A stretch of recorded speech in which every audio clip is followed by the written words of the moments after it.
My mom gave me 1000 rupees for tuition, but I today spend it when cooking only. यो थियो कि problem होइन पैसा tuition पढ्न दिँदाखेरिको मात्र पैसा छ यो ट्युसन पढ्ने कि खाना बनाउनका लागि पनि तेल छैन सो बन्द गरिदिउँ बन्द गर्दै सागर ए 1000 रुपियाँ यो मैले ट्युसन पढ्नका लागि फी दिन आएको अब यो फीबाट तेल ल्याएर तेल खाने आज छोड्दै अनि किस त केमा पकाउँदै यो अनि च्याउचेराहरू पानीमा पकाउने अनि भरे सब्जी पनि पानीमा पकाउनु हुन्न यार हुन्न तेल ल्याएर अब ट्युसन त नपढ्ने त भइयो नि सरले साथै मेरो बर्थडेले सरले बर्थडे भनेर छोडिदिन्छ गर अनि 1000 रुपियाँ चाहिँ हुन्छ गर झराक फेरि तेल घर तेल पानीसँग पकाएर खाउँला भरे कि खाने त त्यही पानीसँग पकाएर अहिले पनि नास्ता पानी पकाएर खाने हुन्न अब तेल त चाहिन्छ अनि लिएर फेरि गएर लिएर उसको पढाइको पढाइ अब तेल र पढाइको बिचमा 1000 रुपियाँ तेल पनि चाहियो या घर पढाइ पनि अब के गर्ने तैँले भन् 1000 रुपियाँले गर्दा तेल पनि आउँछ पढाइ पनि सकिन्छ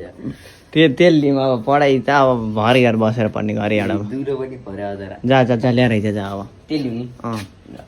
अब के हाल्ने त नास्ता खानका लागि घर नास्ता भरे खानका लागि सब्जीका लागि तेल पनि छैन पुरै घरमा पुरै तेल सकिसक्यो नि त डब्बै पुरा खाली छ के हजुर त्यहाँ महँगो भन्छ यत्न अगाडिबाट त उहीँ तल पुगेर आइज चक्कामा 10 रुपियाँ बचाउनका लागि नजिक महँगो भनेर तलतिर जानुपर्छ यस्तो छ गरिबी यार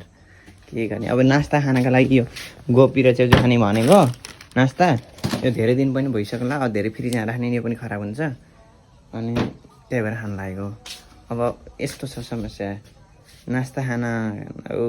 त्यो घर तेल किन्ने कि ट्युसन पढ्ने भन्ने सिचुएसन छ सरहरूले फ्रीमा पढाउनन् अनि त्यस्ता सरहरू पनि छैनन् अनि अब किताबै हेरेर पढ्नुपर्छ मेरो बोर्ड इक्जाम आउँथ्यो अनि बोर्डका लागि मलाई 1000 रुपियाँ दिनुभएको थियो अब घर तेल किन्ने कि ट्युसनमा फी तिर्ने भन्ने भयो अब ट्युसन अनलाइनबाट पढ्ने भन्ने कुरा भएको अब त्यो सरलाई फी नदिकन पढाउनन् त्यही पनि रोक्यो अब बल्ल बल्ल खोजेर दिनुभएको थियो अस्ति सरको बर्थडे थियो 2 दिन बर्थडेको अफर छ 700 मा हुन्छ भने त्यस दिन पैसा पाइएन हिजो आज मात्र पैसा खोजेर ल्याइदिन थियो मम्मीले बल्ल बल्ल अब घर हेर्दा तेलै सकेको रहेछ घर तेलै हुन्छ अनि फेरि अब तेल किन्न जानु पर्यो अब पढाइ त अब आफै पढ्नुपर्छ गाइस अब चाहिँ अब नास्ता बनाउँछ हामीले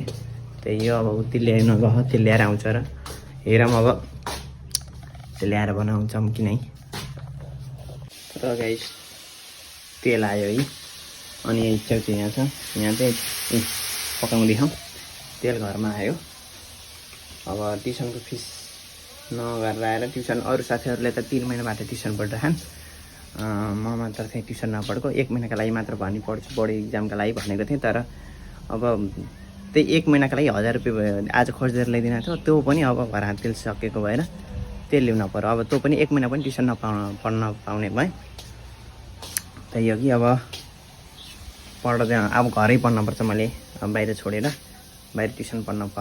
नपढिकन घरै आफै मिहिनेत गर्नुपर्ने भयो र मैले रेगुलर पनि स्कुल गएको छैन म रेगुलर स्टुडेन्ट पनि होइन सो त्यही भएर मेरो साथीहरूले त 3 महिना अगाडिबाट नै ट्युसन पढिरहेको थिएँ मसँग पैसा थिएन त्यही भएर आज मम्मीले खोजेर 1000 रुपियाँ ल्याइदिन थियो अब यो आज 15 गते जति गयो सायद सो यही चैतमा 1 महिनाको लागि भयो नि पढ्ने अब वैशाखबाट त इक्जामै छ त्यसपछि 1 महिना भने ट्युसन पढ्ने भनेर 1000 रुपियाँ ल्याइदिन थियो त्यो पनि अब घर तेल सकेको भएर तेल लिन जानुपर्ने भयो तेल पनि घर आइसक्यो अब नास्ता पाक्दैछ घरै भरे अझै खाना पनि पकाउने हो होइन यही टक्क बनाउँदै खाना टक्क बनाउँदैछौँ च्याउचु नास्ता खान्छौँ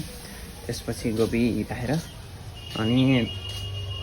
भरे सब्जीको लागि पनि सब्जी तेल भयो त्यही हो कसैका लागि कसैका लागि अब चाहिने बेला 1000 रुपियाँ पनि छैन घर पढ्नको लागि फाइनली नास्ता हाम्रो बन्यो गाइस जनतन गरेर भनी नास्ता बनाऊ अब नास्ता खाने फेरि खाना बनाउनु खोजेँ हामीले वाह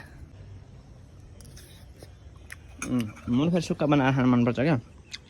झोल नबनाइकन एकदम दामी वाह सनसेट त्यो सनसेट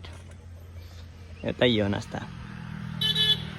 सनसेट प्लस नास्ता अब यता नास्ता उता सनसेट हेर्दै नास्ता खाँदै